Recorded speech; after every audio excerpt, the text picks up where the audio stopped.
Hi, my name is John Garvin. I'm the president and founder of benicoltd, an employee benefits consulting firm based in the far northwest suburbs of Chicago.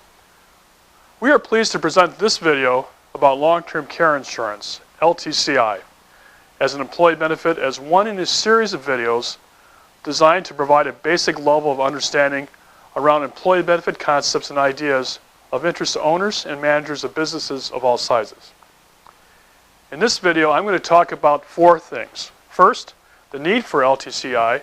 Second, the benefits for offering such a program for both the employer and its employees. Third, a bit about taxes and the deductibility of premiums. And fourth and finally, an explanation around what LTCI is and how it works.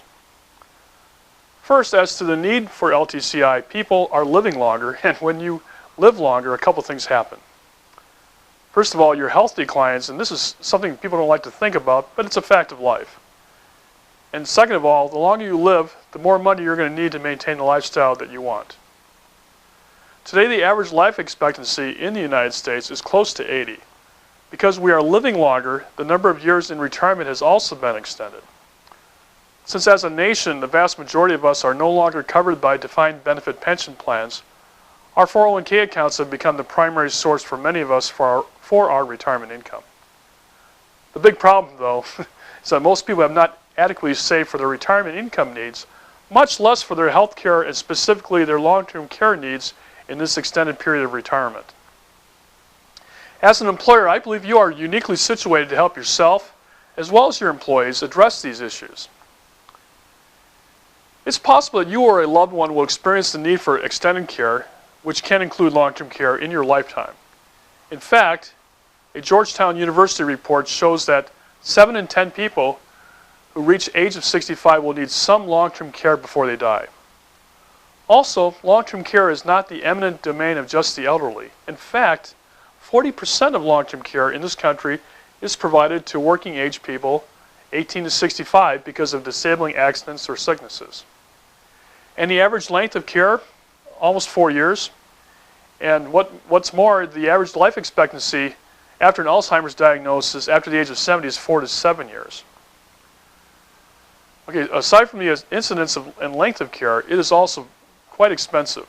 According to the Genworth Cost of Care Survey conducted in April of 2011, the annual cost of care is $43,472 for 44 hours per week of in-home care, $39,135 for assisted living, and $77,745 for a private room in a nursing home. Just think what these services might cost 15, 20, or 25 years from now. If medical inflation runs only 3%, these costs will double in 24 years. At 4%, they will double in only 16 years. Okay, now that we have set the facts straight about the rate of incidence, length, and cost of extended care, there are many misconceptions folks have that I would like to address. The first one is that my insurance will cover me. Many people think they are covered for long-term care either by their disability insurance or their health insurance. However, the realities are, first of all, disability insurance is designed to replace a portion of your income, and it's usually used to pay for basic living expenses. It certainly is not designed to also be able to pay for long-term care services. As regards health insurance, it's designed to cover short-term acute care, such as hospital stays, operations, prescription drugs, doctor visits, etc., but usually pays little or nothing towards long-term care. The second and even bigger misconception is that the federal or state governments will pay for long-term care. The reality is these programs are limited or can be very difficult to qualify for. Medicare, for one, is designed to cover health care services and has significant limitations on the long-term care services it covers. Also, while Medicaid pays for nursing home care, it requires that you have little or no income and that you divest yourself virtually of all your assets, which in most parts of this country means that you can keep about $2,000. Finally, many people think they can pay for long-term care out of their savings. Well, the truth is, it's going to be very difficult to save the amount necessary to cover long-term care expenses. Most people have difficulty adequately saving for their income needs in retirement, much less than for their health care needs. Okay, I think I've offered enough facts around the need for LTCI. Let's now talk about LTCI as an employee benefit. First, the benefits for an employer who offers LTCI as an employee benefit, whether it's subsidized or entirely voluntary. Number one, it can provide a tax advantage benefit for themselves. Second of all, attract, retain, and reward quality employees. Third, reduce employee time off for extended care issues in the case of covered family members who go on claim. And fourth, reduce presenteeism and the loss of employee productivity.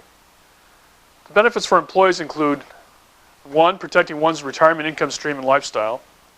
Second of all, the portability of coverage that you'd have with these types of policies, not tied to employment.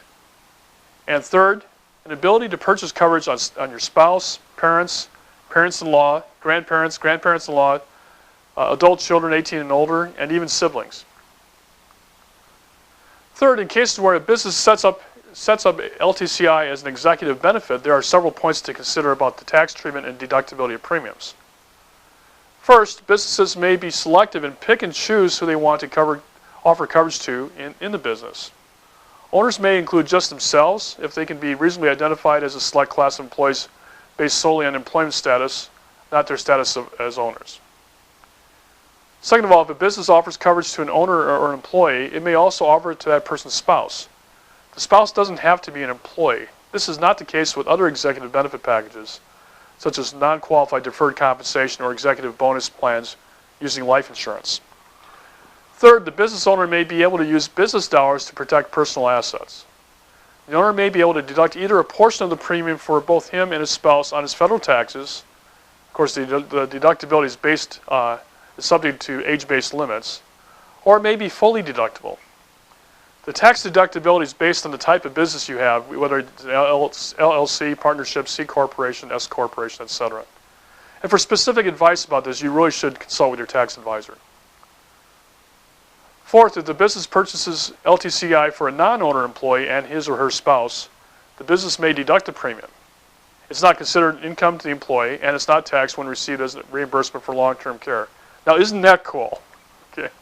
Fifth, most LTCI carriers offer premium discounts on plans offered in this manner. Okay, let's finish by talking about LTCI and how it works. Long-term care can be defined as follows. First of all, it is due to an accident, illness, or severe cognitive impairment. Second, one's eligibility for benefit is generally based on the loss of at least 2 of the 6 common activities of daily living, which are called ADLs, an acronym, which includes eating, bathing, dressing, toileting, transferring, and continence, or having severe cognitive impairments such as in the case of Alzheimer's disease. And third, and the care is required to expect to last at least 90 days or more. LTCI provides a pool of benefit dollars for long-term care when and where needed, including home care, assisted living care, nursing facility care, and care coordination services. When buying LTCI, there are basically 4 decisions to be made when designing one's policy. First of all, the monthly maximum, the maximum amount the plan will cover each month toward long-term care expenses. Number 2, a benefit multiplier, which is the maximum number of months the coverage will be available to pay benefits for covered expenses. Number 3, the elimination period or waiting period, similar to a deductible in a health insurance plan. It's the number of days of covered care you must pay for out of your own pocket before the plan begins to pay benefits. And fourth, inflation protection.